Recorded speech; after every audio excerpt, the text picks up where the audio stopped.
associé à certaines troncatures. Hein. Donc on utilise aussi des troncatures ici. Et on a besoin de la condition. Voilà. Beaucoup plus du fait que le système présente des singularités. Hein. Voilà. Okay. À un moment donné aussi en bas dans le système 2, vous avez, dans la démonstration, quand vous avez cherché la solution du système, vous avez introduit, dans le degré topologique, vous avez introduit la boule sur U bar, V bar, les sous et sous-solutions. Oui. Vous avez défini UV, le couple UV entre moins U bar, V bar, et je n'ai pas compris l'utilité de ce domaine. Est-ce que moins U bar, c'est encore une sous-solution? Effectivement, oui. Alors, c'est pas ici. Hein. C'est plus bas, oui. C'est-à-dire, cette boule-là, elle est focalisée sur le périmètre où on veut chercher la troisième solution. D'accord. Donc, U bar joue le rôle de la sur-solution, et moins, c'est la sous, c'est ça? Sur la partie par symétrie. Donc, nous avons construit une sous- et sur-solution positive.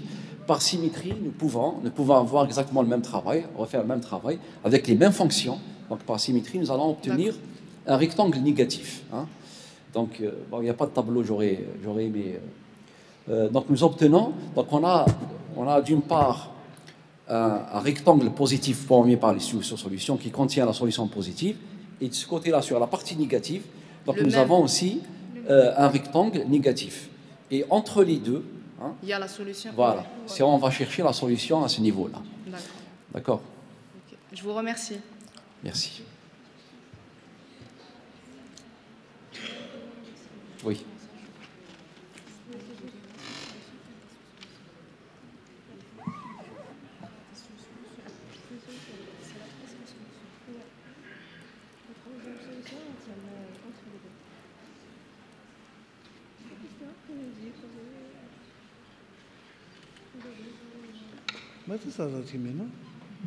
Non, c'était bien clair, merci. Ah, d'accord.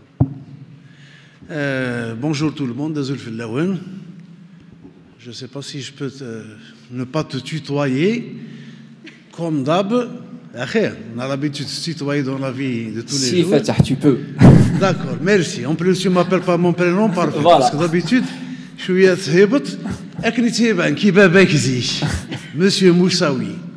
Pour ceux qui ne le connaissent pas, il y a M. Mkhlouf ici, doit le connaître, n'est-ce pas?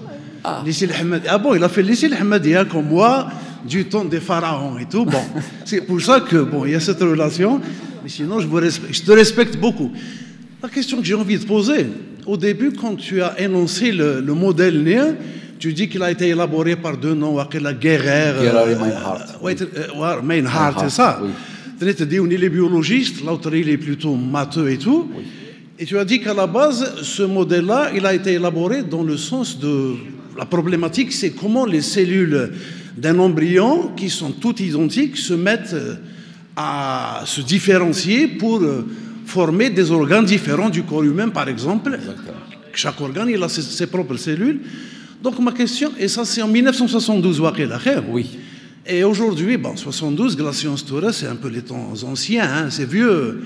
Est-ce qu'aujourd'hui, ce modèle-là, il peut être appliqué à la recherche sur le cancer, où les cellules aussi, elles se mettent à se développer d'une manière, disons, anarchique, mais elles changent de code génétique et tout. Oui. Est-ce que le modèle, il est toujours valable? Dans la littérature qui est de maintenant et tout ça, je ne sais pas, est-ce que tu es au courant de ça? Et merci. Merci. Je ne saurais te répondre, Fatah. Je suis désolé. Là, je ne sais pas, voilà, je n'ai pas rencontré de documents qui parlent de ça, en fait. Ce qui m'intéresse beaucoup plus, c'est la partie mathématique, hein, vous l'avez compris. Voilà. Je ne sais pas s'il est appliqué. Je sais que ce système-là, il est appliqué dans tous les systèmes, ce qu'on appelle les systèmes auto-organisés. C'est-à-dire, là, par exemple, pour l'embryon, il ne reçoit pas de signal de l'extérieur. Donc, c'est un système qui s'organise pour les cellules, il s'organise tout seul. Voilà. Donc, on a toujours ce même type un système. On peut avoir des variantes. Hein, on peut avoir des variantes, certainement. Mais c'est toujours un système compétitif, hein, où il y a l'intervention d'activateurs et d'inhibiteurs, ce qu'on appelle activateurs et inhibiteurs. Mais après, est-ce que ça a été appliqué dans ce domaine-là? Je ne sais pas. Monsieur? Oui. Bonjour. Bonjour. Merci pour ces journées. Merci mon prof et le professeur de mon prof. J'interviens, si vous m'excusez, à répondre à la question. Monsieur, j'interviens à répondre à la question. Ici dans notre pays, malheureusement, il n'y a pas ce modèle-là. Par contre, j'ai essayé pendant ma révision de doctorat à avoir consulté les ouvrages européens, etc. Par contre, c'est vrai, il y a une initialisation à avoir ce modèle. Merci. D'accord.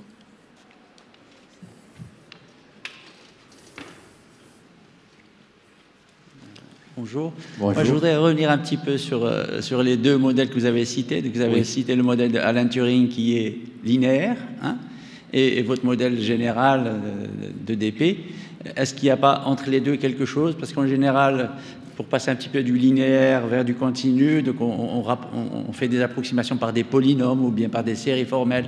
Est-ce qu'il y a des modèles qui font intervenir des polynômes ou des séries formelles qui sont un petit peu entre les deux et qui permettent de calculer plus facilement, je dirais, et trouver des approximations à des solutions? Okay.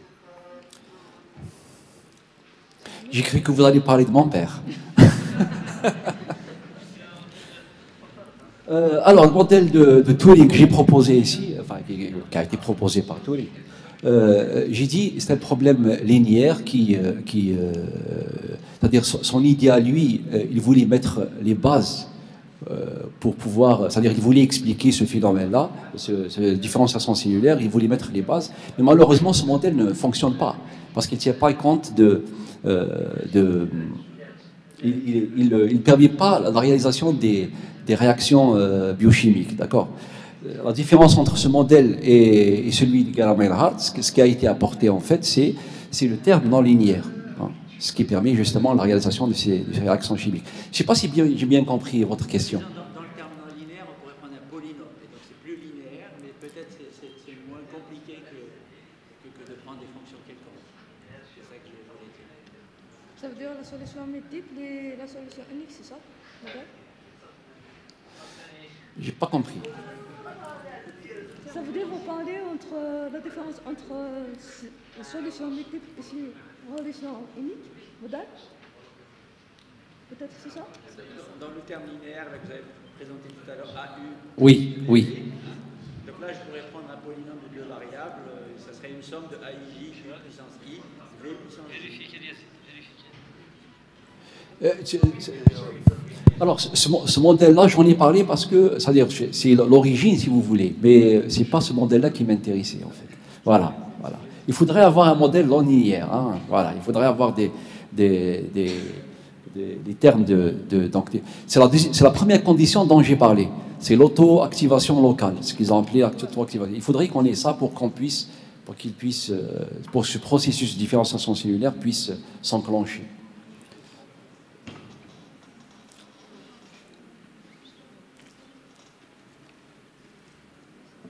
Est-ce qu'il y a d'autres questions?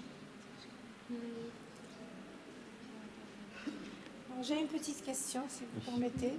Donc, vous êtes restreint aux problèmes statiques. Qu'en est-il du problème d'évolution? Est-ce qu'il y a des résultats? Est-ce qu'il y a des difficultés particulières? Aucune idée.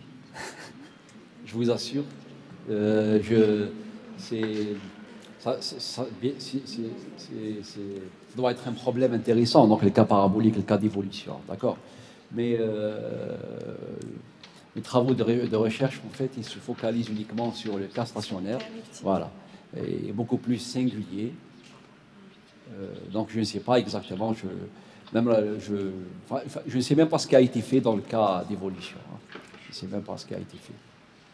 D'accord, donc merci encore, professeur Moussaoui. Donc je pense qu'il y a une pause café maintenant. Merci. Merci beaucoup.